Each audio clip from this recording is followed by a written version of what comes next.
And welcome everyone to our Thursday night Teen Science Cafe. We're normally on a Tuesday night, so I appreciate everyone coming out.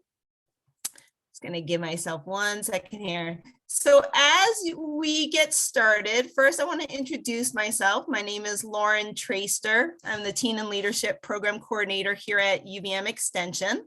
I just popped into the chat box. If anyone needs live captioning tonight, just please click on the link that I just put in and you'll be able to follow along with our live captioning. So we like to get started first by having everyone introduce yourselves. So if you can open up your chat box, tell us who you are and where you are from. We always love to see what parts of Vermont everyone's coming from. And I know we have some folks coming from other states tonight. So let us know who you are and where you are sitting this evening. Oh, Zoe, hi, from Burlington. Des from Rhode Island. Sterna's here from Southern Vermont. Fantastic. Who else do we have? I'm sitting in Hyde Park. Leo's from Greensboro. Julia's also from Rhode Island. Love it. Liza's from St. Johnsbury and Bryce, Burlington. Darby's from New York. Love it. We got a great New England contingency here. So keep introducing yourselves. Adney's from Maine. I love that too. I am a Mainer. That's where I grew up. So keep introducing yourselves as you do this. If you haven't yet, please see how your name is showing up in the participant list. And if it doesn't show who you are, please change it so we have a first name and at least a last initial. We do have to check against the registration list to make sure that everyone is here who signed up. So we will appreciate that. And if I can't find you on the registration list, I will be private messaging you to be like, who are you? So don't get alarmed if you get a message from me in the chat box, but definitely respond. So before we get into the topic tonight, I just want to go over some of our protocols when we're here in a virtual Zoom Teen Science Cafe. Everyone is muted, but that doesn't mean we don't want you to participate. We ask that you either raise your hand using the raise your hand button, which is a feature if you find your name on the participant list. One of the options is to raise your hand. The reason we have you do that is if you raise your hand in the video, we probably can't see you. It all depends on how we're looking at the screen. But we'll then tell you to unmute yourself if you want to ask a question that way, or you can type something into the chat box. However you feel most comfortable engaging, we just ask that you participate fully tonight. Be courteous to one another. We love it if you have your video screens on, but it's not a requirement. So if you feel more comfortable having your video off, or if you don't have enough bandwidth, that is perfectly fine. We just want you to be here to learn, to ask questions, and hopefully get really excited about tonight's topic. So before we move on to tonight's topic, though, I do want to tell you about some other programs that are coming up. So starting February 1st, it's Engineering Month, and we have a ton of activities going on related to Engineering Month. We have 2 contests, a Rube Goldberg Challenge and a Create Your Own Invention contest. We have a new Learn to Code class that's starting next week. It's going to be focusing using Python and learning how to make your own chat box. We have a Teen Time where we have an engineer from NRG Systems, which deals with wind energy, talking about his pathway as a wind engineer and what that entails. It should be really exciting, especially if you're thinking about you might want to go to school for engineering and potentially have a career in engineering. This one will be a great way to talk to someone who's been working in the field for quite some time. We also have, of course, other teen science cafes. In the month of February, we have 2 that are engineering related. We have one on, it's a virtual one on a Wednesday. So again, it's a different day, but it's also connected to the summer academies that you're going to be learning about tonight.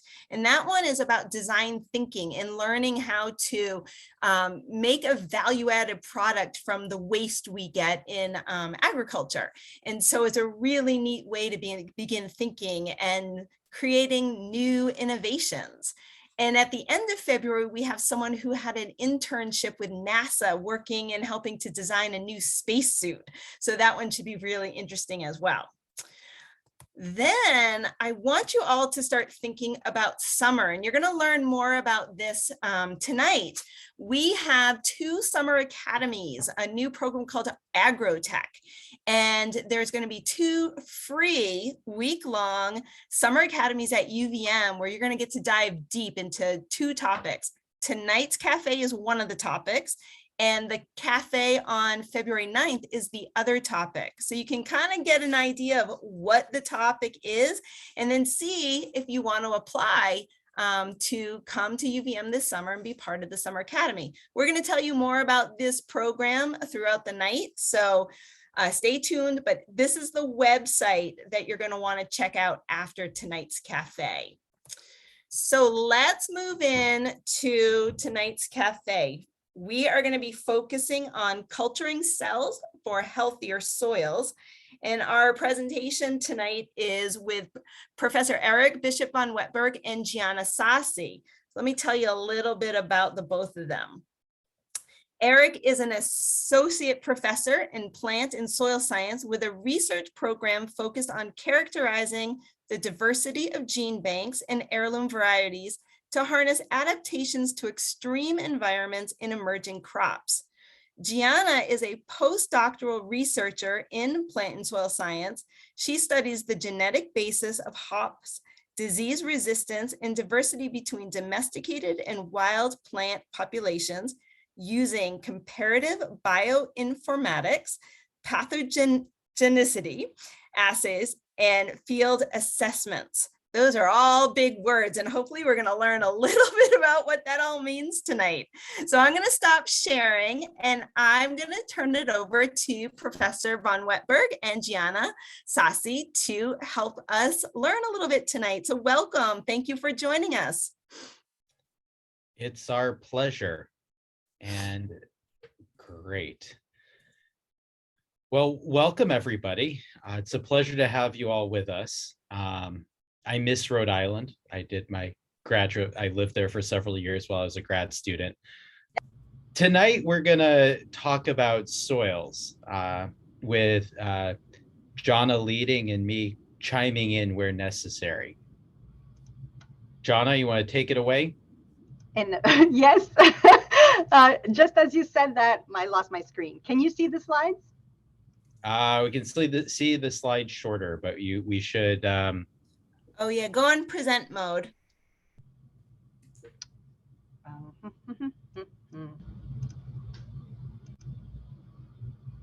Okay, how about now? Yes. You see the full slides? Yes. Great. Well, awesome. Well, welcome everybody. This is my first time hosting a Teen Science Cafe. And we are sitting in the Crop Genetic Heritage Lab. Maybe I'll unshare my screen for just a second. Stop sharing. Can you see where we are in the background here? So this is the Crop Genetic Heritage Lab, and I work for Eric. And as you see in the background, we have some plants and some wonderful lab benches, and we have another entrance to another lab here. If you come visit us this summer, we will give you a tour of our lab, and you'll be using some of the equipment here in this lab as part of the Summer Academy. So I just wanted to show you where we were at UVM. Let me go back to my screen. Okay. Can you see the slides now? Not yet. Oops.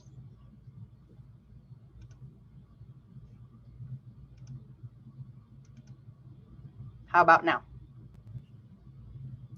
Now, are you hitting the share screen?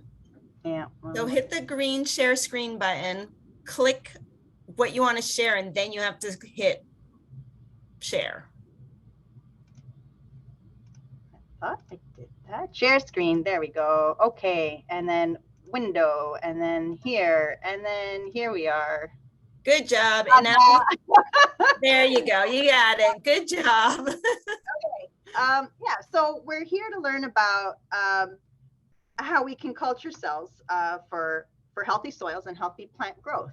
A long time ago, Leonardo da Vinci made a really poignant comment, and that he said, we know more about the movement of celestial bodies up in the sky than about the soil underfoot. So that's what we're trying to do here at the Crop Genetic Heritage Lab, is learn about soil, the microbes that live within it, how different soils and different plants respond to not only changes in the climate, but changes within a certain field or genetic changes. And we're also studying how wild plants differ from domesticated plants.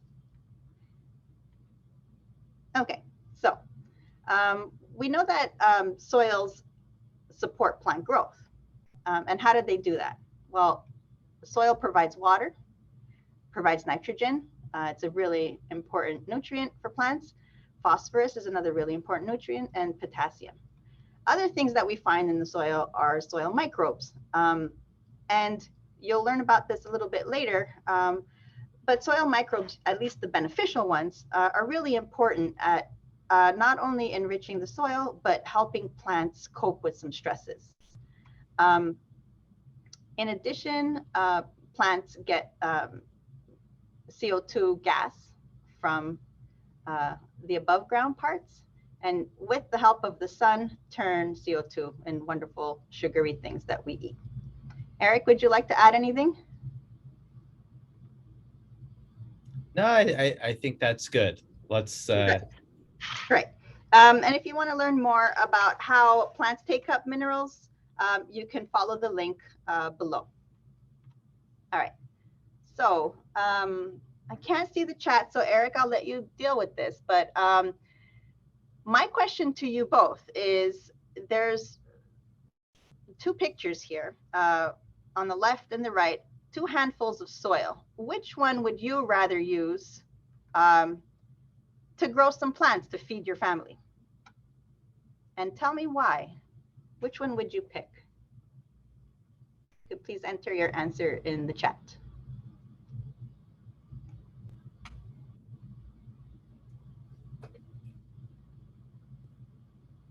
So a couple of people are saying the picture on the right. Mm-hmm. And said because it looks watered. Leo says because it's moister, less rocky, and more airy. There seems to be consensus for most people that they're choosing the one on the right. Yay, that's awesome. Okay, great. And Sharna says more organic materials. And Bryce says it looks like it's full of nutrients. There's a slight delay with the chat, so they're starting to come in now. Yeah. Okay. Yeah. Great. Well, you're totally right. So the one on the left is unhealthy soil. The one on the right is healthy soil. And how can we tell? All the things you said are completely right. So we can first look at the physical structure, and that includes the particle size. So you can see the one on the left, there's these big chunks there. Sometimes we want big chunks, but in this case, they just look like rocks. And plant roots can't derive very much from just rocks.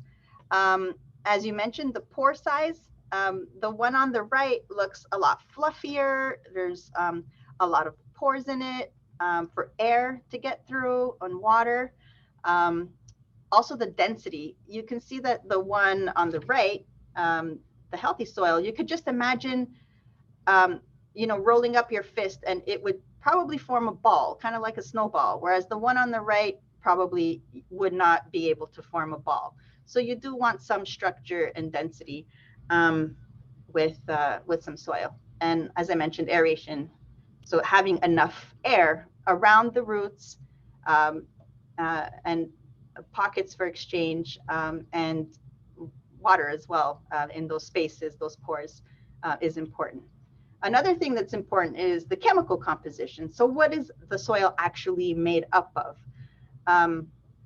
And so the one on the right, like you said, it's darker. It seems that there's more dissolved nutrients, there's more carbon content. You could tell from the color of it, available minerals, and also, as someone else mentioned in the chat, I forgot the person's name, but you can tell that the soil on the right is moister, it's been well watered. Another thing you can think about, but that's not good, is in terms of the chemical composition, is contaminants. So sometimes, you know, some jet fuels from nearby fields, from nearby airfields can leak in. That would be considered a contaminant. We don't want that near our garden, right? Contaminants from rain that are being carried down from multiple sources. Another chemical feature is the pH. So that has to do with how acidic or basic a soil is. And that would also affect the binding capacity. So how minerals bind to chunks of the soil could also be affected by acidity. And lastly, another thing that tells us whether soil is healthy are the biotic features. So biotic, so things that are alive, biology. So one example are invertebrates, so worms, nematodes, a diversity of invertebrates that actually help churn up the soil, aerate the soil, and deposit materials like carbon. Stubble or mulch, so if there's little bits of plants in there that are also adding some nutrients. And lastly, some microbes. And so these could be fungi or bacteria. Eric, would you like to add anything? So a really cool part of soils is that it's not just dirt. They are alive, they're living, and many of the organisms are small. I know we can see earthworms, you know, on the sidewalks or coming out on a cool spring morning, but the amount of diversity in soil is really stunning. Almost all of it is microscopic in fungi or bacteria or viruses, but increasingly we understand that there's just so much going on in soil that Da Vinci's quote is as true today as it was 500 years ago. This is an exciting frontier of biology. Go on, Jonna. Great. Okay. So from your experiences, things you've witnessed in your neighborhood, in your garden, or places you've traveled to, what do you think are the consequences, or what are some examples you can think of that would cause poor or depleted soils? I'll give you one clue. And feel free to post any other examples in the chat line. I'm really curious to see what your experiences are, or things that you've witnessed in your life that have told you that the soil you're looking at is poor or depleted.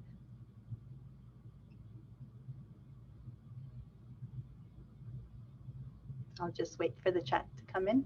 So Sterna mentions compacted soils and how they prevent growth. It's a great example. Mm-hmm. It happens on many farms here where having dairy cows bunched together on a soil may press it down, or driving tractors over it can do that. Julia mentions poor plant quality.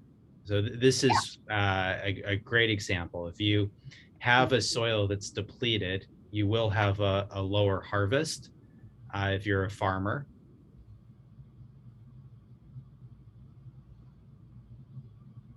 Any other examples of when you've witnessed poor soil? So Zoe mentions fruit with fewer nutrients. This can be an interesting one. Okay. So what I'm showing you here on this slide is, you know, a field of corn that's been planted. You can see all the straight rows. But then what's happening here down the middle? There's no plants growing here. And what does it look like to you?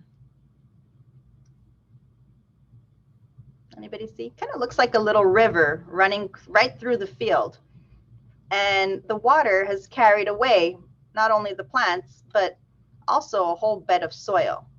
So this is called erosion. So that's an example of when we have poor or depleted soils, the soil is literally gone. It's missing, right? So it's been eroded away by water. It could also be eroded away by wind. Another example that how we know that some soils are depleted is if it's cracked, right? Like this. So here's another field of corn. There's a whole bunch of rows right here. But except for the one that's right at the front, all the other ones are kind of small and they're not doing really well. They're not growing very high. And that's because of a drought. There's not enough water in this field. And so the soil is dry. The plants can't derive any water from it. In addition, you get salinization. Does anybody know what that word means, salinization?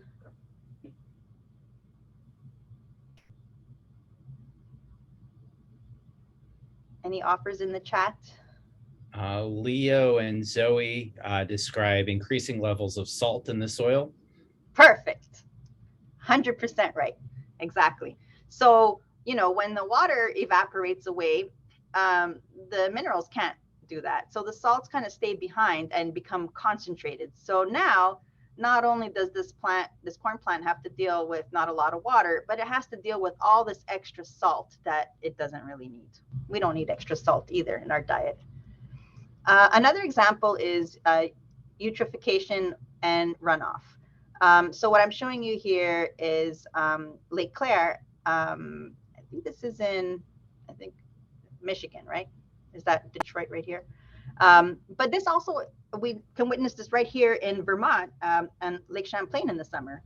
I'm sure at some point in your life, you've gone to a beach and there were signs up saying, oh, you can't swim here because of algal blooms. And this is what we're looking at right here. Can you see my pointer on the screen? Yes. Yeah, great. So what we have on this side is the city. So urbanization too depletes soil, obviously, because bulldozers come through and kind of rake everything away and make everything nice and level so that they could put houses on there. So urbanization doesn't help with runoff and soil health. So on this side, we have low nitrogen and low phosphorus, nutrients that plants really need. Now on this side, all these little squares here, the gray one, the brownish ones and green ones, these are all farms. There's some dairy farms, there's some soybean farms, corn farms.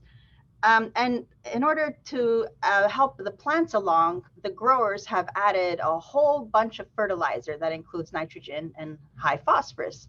But what happens is that once the plants take what they need, they don't need the rest. And so then it rains and all the nutrients get carried to the lake here. And with all these extra nutrients, algae bloom, and then the oxygen, pretty much the lake is starved for oxygen, and the fish that need little minute parts of oxygen bubbles in the soil, they die. So that's a fish pretty much dying in the mat of algae. So not only does eutrophication and over-fertilizing have an effect on the soils and the lake, but also the fish and other aquatic life in the lakes. Deforestation. We've heard a lot about forest fires in the last decade. It seems like we have more and more forest fires. And so with climate change, things are getting warmer and fires are starting and being propelled. There's more drought, so less moisture in the forest to deal with fires. And so that's another example, is when you have a forest fire, your soil gets depleted a lot from all the healthy plants are living on it, and also the healthy microbes in that soil. Eric, would you like to add anything at this point? Let's move on. Okay. Do we have any questions so far from this slide? Nope.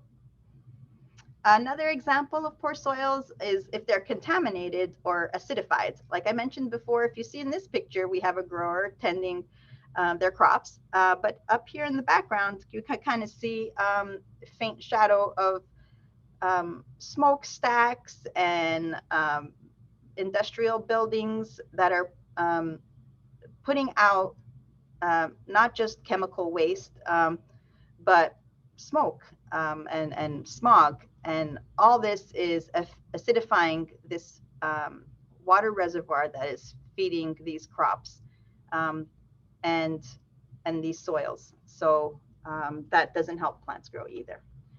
And as Eric already mentioned, compaction is another example. So we can have compaction from tractors, like in this field. You see all the ruts here in the soil. So the soil at this part of the rut has been compressed down, and all the living creatures in there have been compressed down as well. There's less oxygen to get there, less space for water to travel. So that's an issue. So that can happen not just with tractors in fields, also in the woods, and also by cattle, as was already mentioned. Any questions? No. Chat Okay. is clear. Great. Okay, so here's a question for you. How do we measure soil health? If we look at this field right here, there's a bunch of agricultural land, and there's some darker soils here, lighter soils here, and then there's this great big forest on this side. So how would you even start? What tools would you need to determine the health of these different, I want to call them striations or bands of different soils versus the forest? How would you even start? What do you think you need to do to measure soil health? So we're starting to get some answers in the chat. Great. Sturna suggests species diversity. Zoe Nice. suggests percent organic matter. Super Adney suggests soil samples. Yeah. Leo suggests color, nutrient levels, the presence of microorganisms, and texture. Perfect. Sturna adds mineral levels and soil textures. Right on, 100%. Right, so we would first start by digging up some of the soils from the various different plots here. We need a bucket and some, a Sharpie with some baggies and some tools to measure density and get maybe some core samples, something to record our answers with, and then, or our observations with, and then a nice cooler to put our samples in so they don't get damaged getting transported back to the lab.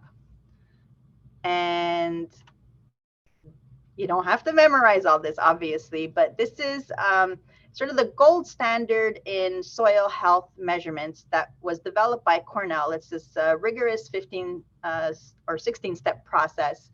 And you can see all the steps here. And if you come to our Agrotech Academy this summer, you'll learn how to do a couple of these steps. Not all of them. We don't have that quite enough time. But we'll do a couple of these and it'll be fun. We'll actually go out to a farm and sample some soils and compare them with nearby forests or sort of unplanted fields, and we'll compare the biodiversity at that. So you could send off your samples from your garden or your school, wherever, off to Cornell, and for a small fee, they'll give you a printout of this comprehensive assessment of soil health. And so it'll give you a score based on the 3 categories we talked about earlier for, physical composition, biological composition, and chemical composition. It'll give you scores for each one of these and give you an overall score about your soil health.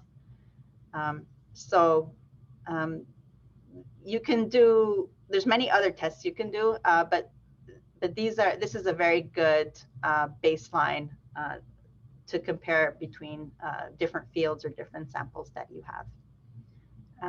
Eric, would you like to add anything about this? Let's go to the next slide. Great.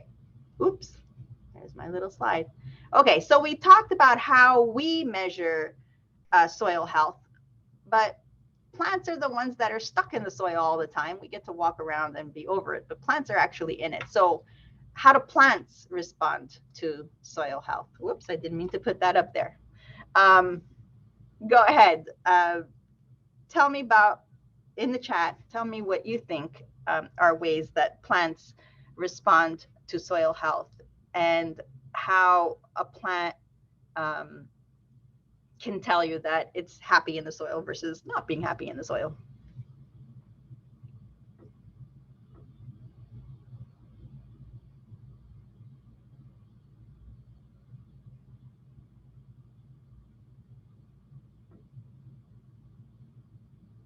Anything coming in the chat?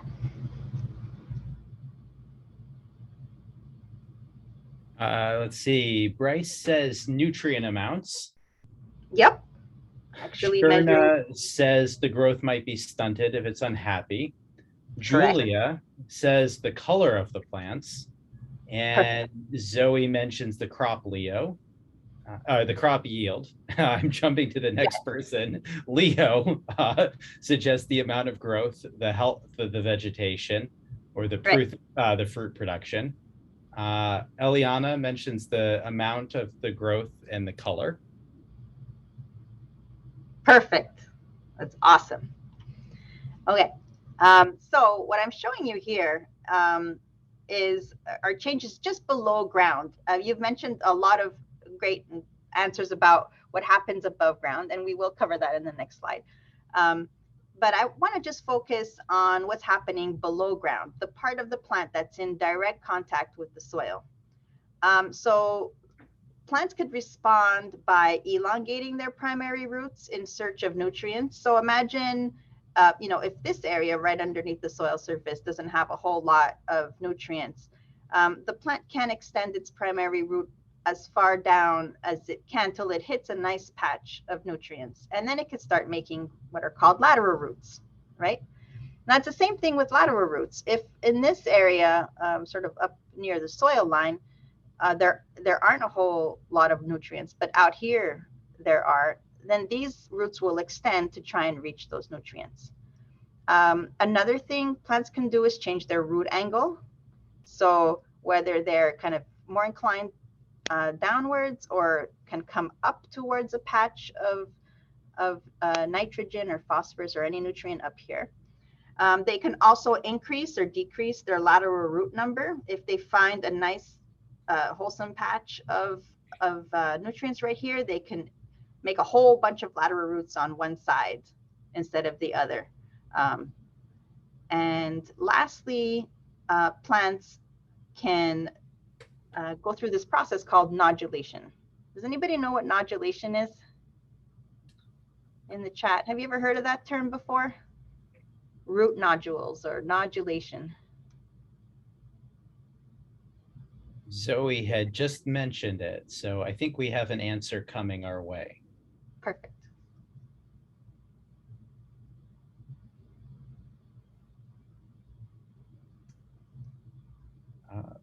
At least one person for whom nodulation is a new concept. Shterna has not heard of it before.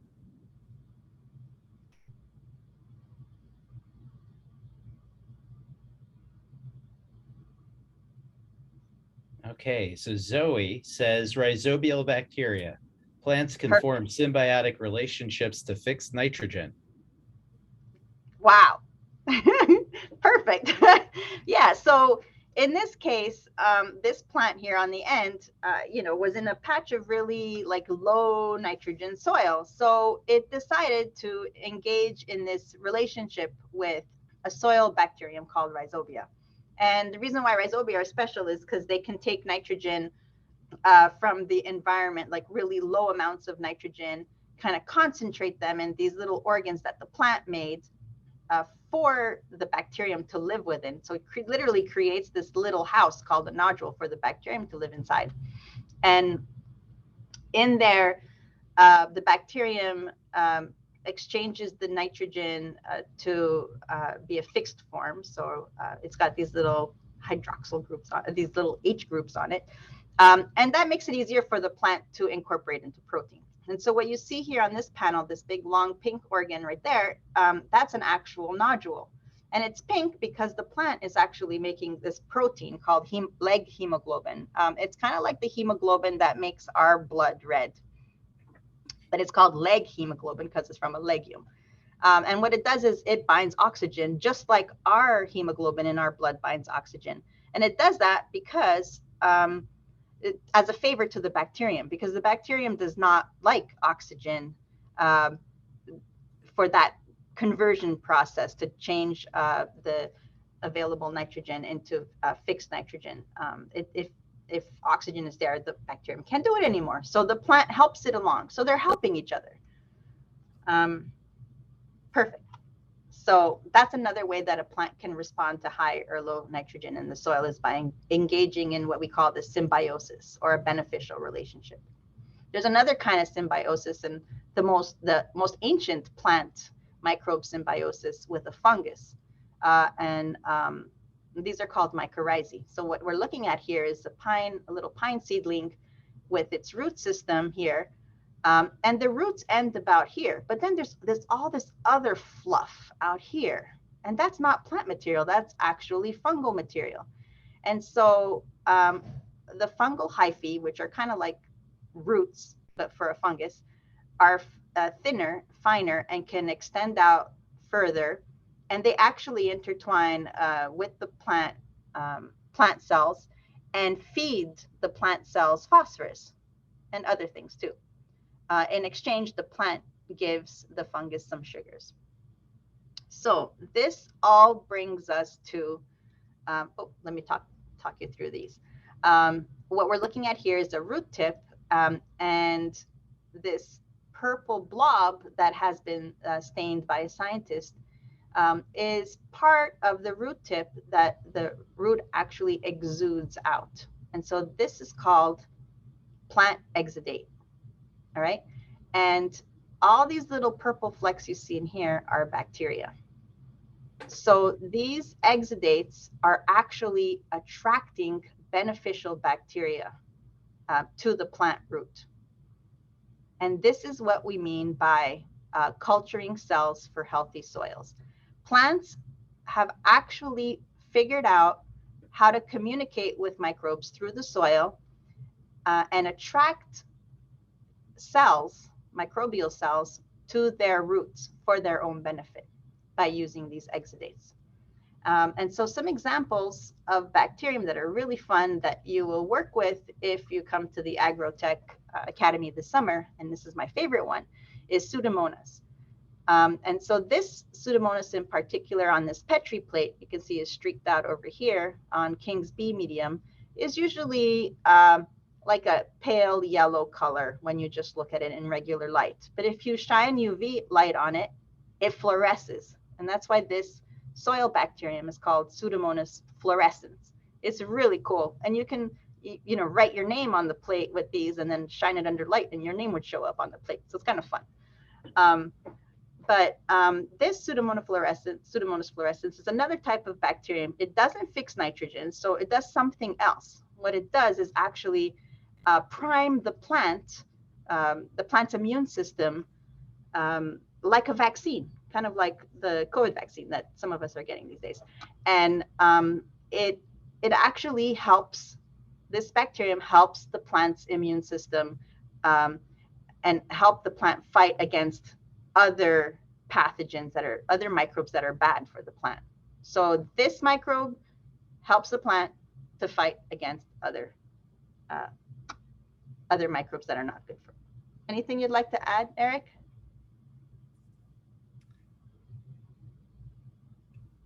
I'd like to see students write their name on the Petri dishes in Pseudomonas this summer. That's fun. Yeah, and you could add little yeast cells too, and then you can make like a Christmas tree with the Pseudomonas fluorescens, and then add little yeast cells, and they'll be pink, and so it'll look like a Christmas tree with balls on it. I saw that recently, and I thought that was cute. I put in the chat that leg hemoglobin, which shares the molecular structure of parts of our hemoglobin, and hemoglobin is a key part of what gives meat its flavor, particularly red meat, its flavor. And in the Impossible Burger, a vegetarian alternative, it uses a leg hemoglobin so that it's all plant-based to give the patty, the vegetarian patty, its meat taste.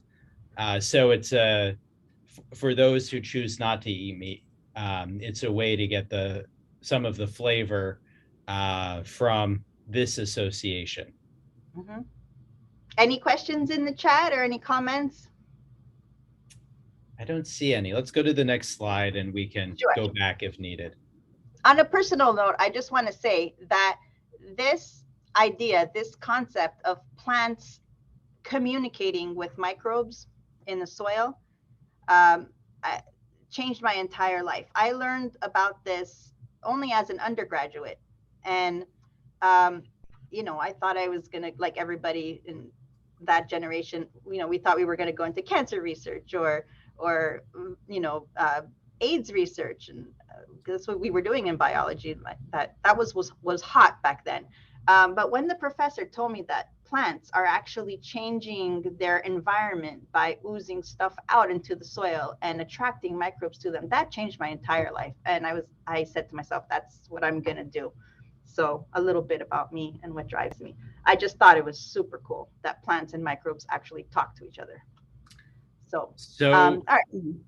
Jonna, Leah just asked what a root exudate is, and I've answered in the chat that it is a small compound, a sugar, a protein, an organic acid that a root releases into the matrix, the area outside of a root. So in the case of some legumes, one of the exudates is an isoflavone. It's a very specific exudate, but things like malic acid or citric acid or small sugars are often exudates. Right, that's a good point. And that's another thing, is that one particular individual plant can make its exudate a little bit slimier if the conditions are drier, and so the slime will protect it. They can make more aqueous exudates. They can change the pH, like Eric said. They can ooze out more sugars to attract a different kind of bacterium. They're constantly responding, and what's in those exudates changes based on not only the plant's environment, but what the microbes are talking back to the plant about what's around. So, okay. Lastly, how do we quantify a plant's response to soil health? So we kind of already talked about this a little bit, and your answers were totally right earlier. You talked about biomass. We can measure, you know, whether there's nice, big, healthy, juicy corn kernels versus an undeveloped corn ear. So that's one way we can measure biomass, is by looking at the actual fruit that you mentioned, and the green parts, how green things are. And we can use a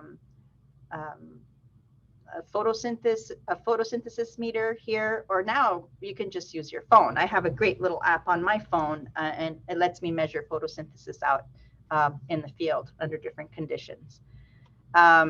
So to whoever gave that answer, right on, perfect. Then another thing we can use to measure plants' response is the root architecture that we talked about before in the previous slide. And in the old days, we would use a protractor and a standard old ruler, but now we have this fancy pants WinRhizo system. So it's this huge scanner that I'm actually sitting right next to right now, hooked up to our computer, and we scan the roots and punch a couple of buttons. For the interest of time, I was going to show you how to do it, but if you come to the Agrotech, you'll be doing it with me or yourselves. Yeah, we can actually automate this process. And if you don't want to buy WinRhizo, the National Institute of Health, NIH, offers a free software you can download onto your computer called ImageJ, and it has a whole bunch of plugins. And it could count anything, different colors of leaves and lengths of roots and angles of roots, and it's all digitized and even does the statistics for you. So it's awesome. One of you mentioned microbial diversity, and that can give us an idea of how healthy, not only how healthy the plant is, how it's able to respond in its environment, but also how healthy the soil is. Eric, would you like to add anything? I'd say for the sake of time, let's move forward. Okay. You already mentioned comparing nutrient analysis between two different plants. So there's systems we can use to literally plug in the plant, and it'll measure how much nutrients it's putting out, either in its leaves or in its root systems. That's also automated, or we can just grind it up ourselves and use different chemical tests to figure that out. And lastly, there's plant exudate analysis, and that involves just collecting the exudates, or the liquid droplets that are emanating from the roots, and analyzing what's in them under different conditions. So how does an exudate in a salty field differ from a non-salty field, for example, one that has undergone salinization? Okay. And lastly, this is my very last slide. So far we talked about how we can measure plant growth and how plants can respond. But all this stuff, it's not really new.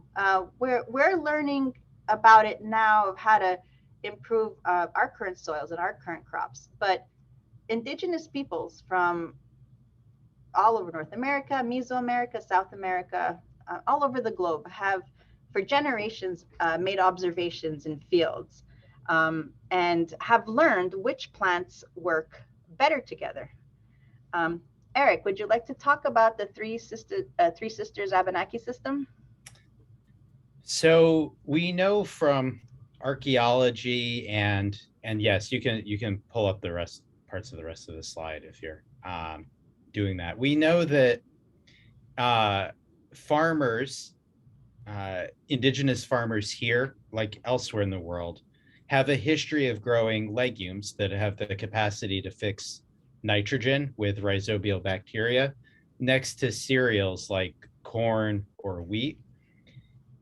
The Abenaki were growing beans and squash along with corn, and then sunflowers, ground cherries, ground nuts, and a number of other crops together in mixed plots. So instead of having monocultures, they usually use the corn as structure. The beans, particularly if they're pole beans, would grow up the corn, and the squash would be underneath, suppressing the growth of any potential weeds. It's a highly complementary agricultural system, with some of the squashes being thought to be able to feed a village on their own. If you look behind Jana, I think you can still see them. She's shrunk on my laptop screen, but you can see little mini Three Sisters plots that we planted just before Christmas. And we haven't been watering them so that we can get the roots out more easily, but she is demonstrating one of these pouches there. And we're testing the hypothesis that because the bean roots have the capacity to nodulate, so the rhizobia are turning N2 gas in the atmosphere into ammonia, which is more readily taken up by plants and turned into proteins, that the corn roots should grow preferentially in the direction of the beans. It seems like an obvious part of this system, but one of our grad students, Bailey Kretzler, has noticed that nobody has ever actually proven that this is the case in these systems. And we think if there's preferential growth of maize towards the roots of beans, that we may be able to find exudates or microbes in the soil that would help maize roots grow towards high nutrient patches and maybe allow us to put less fertilizer onto fields. So the tools John has described are all useful in our quest to make agriculture more sustainable. Right.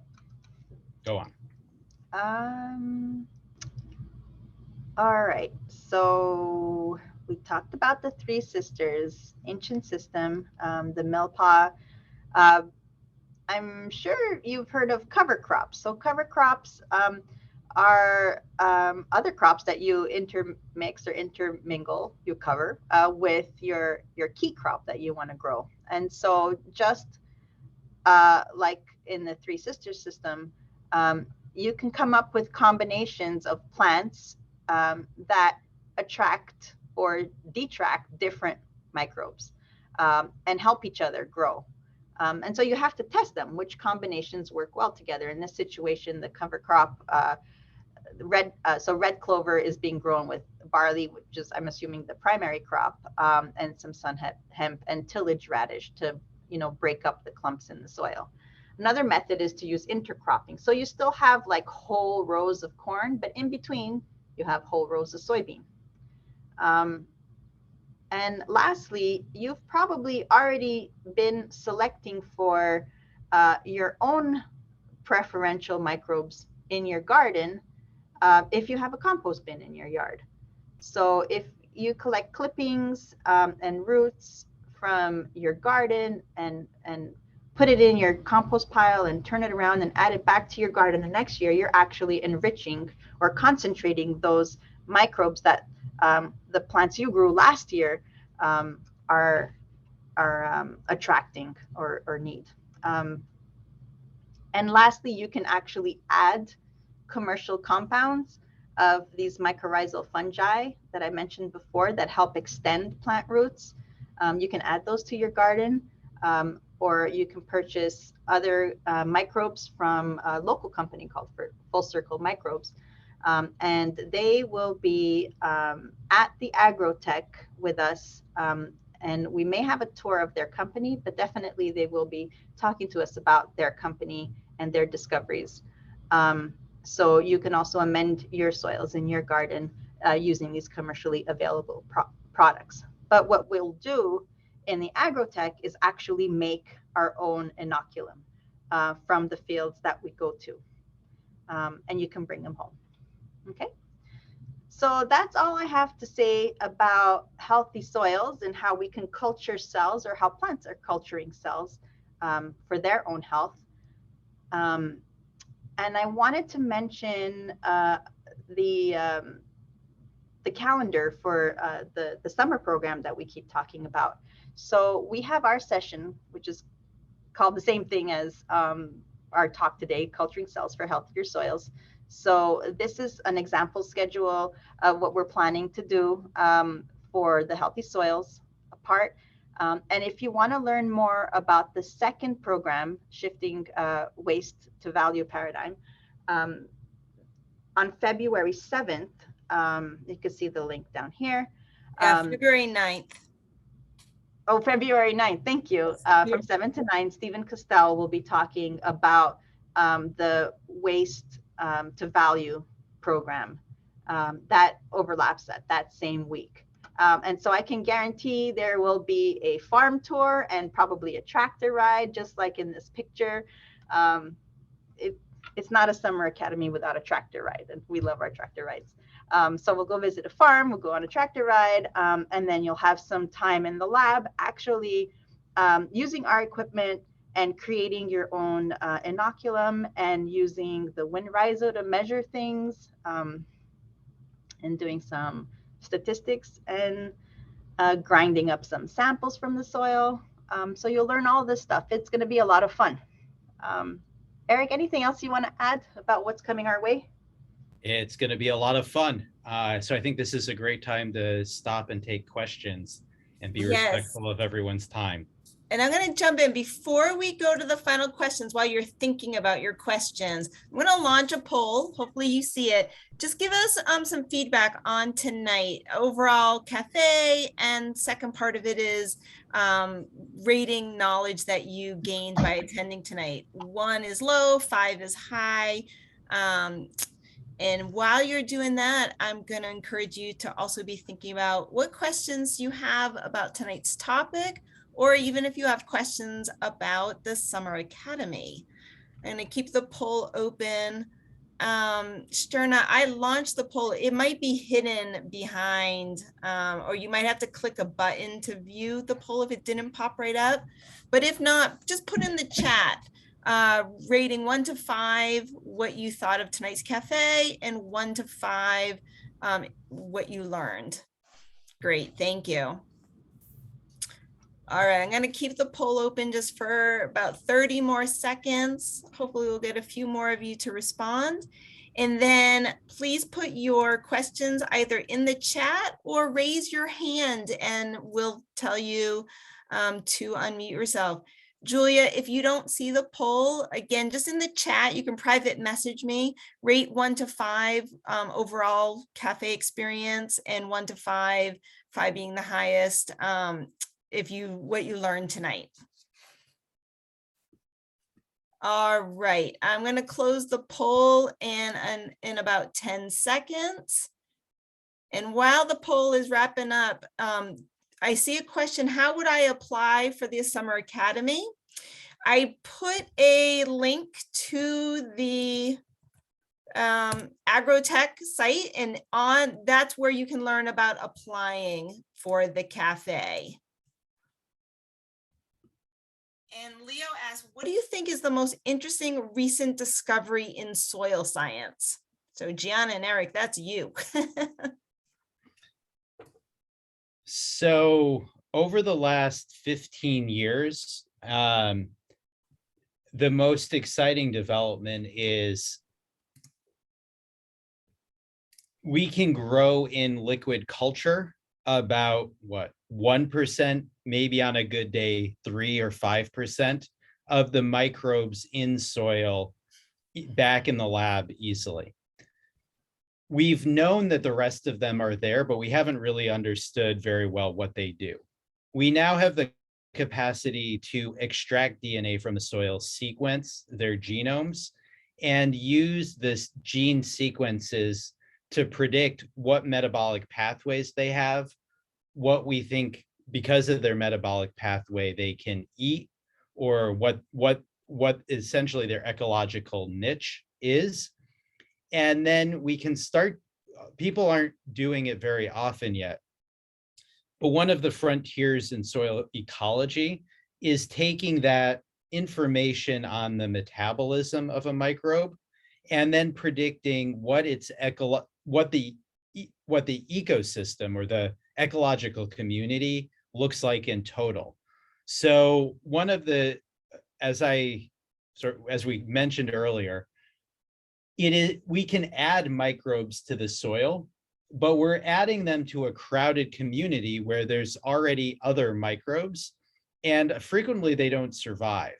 But if we can take the whole community, understand the food chain of microbes in it, which microbes eats others, which is likely to create a waste product that another microbe uses, we can build both more diverse and more resilient soil microbial communities that will hold up better against the kinds of changes climate change gives us.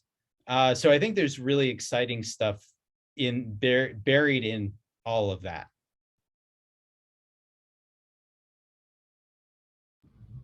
I 100% agree. I would say metagenomics and the ability to sequence thousands of soil microbes for very cheap and really understand what they're doing there.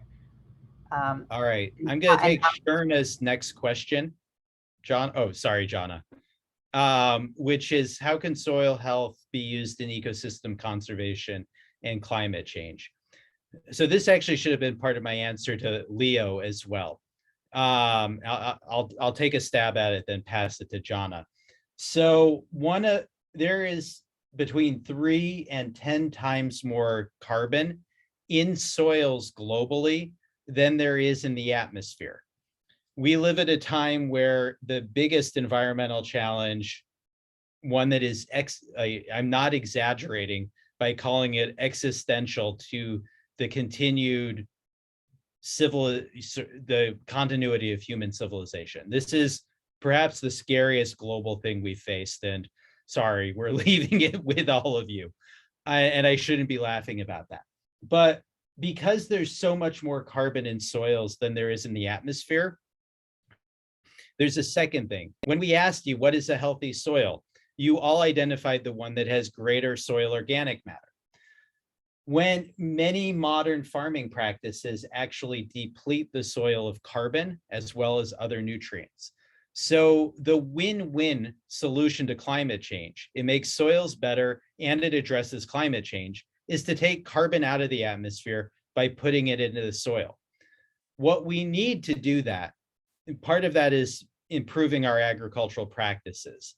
But another part of it is understanding soil microbial communities so that the carbon that plants put into the soil as exudates is not just consumed by microbes and put back in the atmosphere, but put into forms where it stays in the soil that makes that carbon, we call it recalcitrant.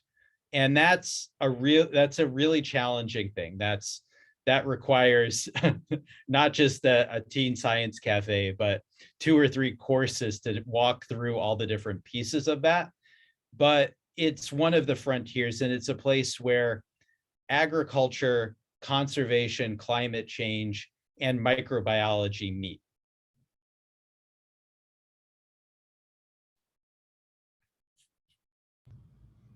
I agree. And the one other thing I would add is, with increasing temperatures and salinity and all these things, what we do here in the Crop Genetic Heritage Lab is we're actually looking at measuring cold tolerance for some different species. And why is that? If the climate's getting warmer, why are we measuring cold tolerance? Don't we want to measure for heat tolerance? Well, think about it. Vermont's going to have to start growing crops that they can't grow down south anymore because it's gotten too hot or too dry. So we're actually testing different species of beans and corn and all that, and see how they would adapt in our climate right now, how they would deal with the cold, so that in the future, as agriculture is shifting further and further north because it's just getting too hot down there, we'll know how these plants are going to behave. And we may have different food sources and diversified crops to grow. So that's another area, if you want to say conservation or food conservation, in terms of feeding humans. That's great. I want to thank you both so much for sharing your work with us. It's fascinating. And based on the questions and the comments, it seems like the participants tonight agree that this sounds like very interesting scientific work. Hopefully, many of you will consider applying for our summer academy. As Eric and Gianna mentioned, it should be very fun and just really interesting. As Gianna said, like, she didn't know about this when she was an undergrad until she learned about it, and it changed her life, and this is how she spends her days. So maybe some of you will be the next Gianna. Well, you're not going anywhere, but they can join you in the research. So I want to thank you all for coming tonight. We hope that you'll join us on February 9th when you can learn about the second topic for the other summer academy. Just go ahead and register, same place where you registered for tonight's cafe. And we'll look forward to seeing everyone again. And if you continue to have questions about this summer academy, just reach out to us. So thank you, everyone. Good to see you all.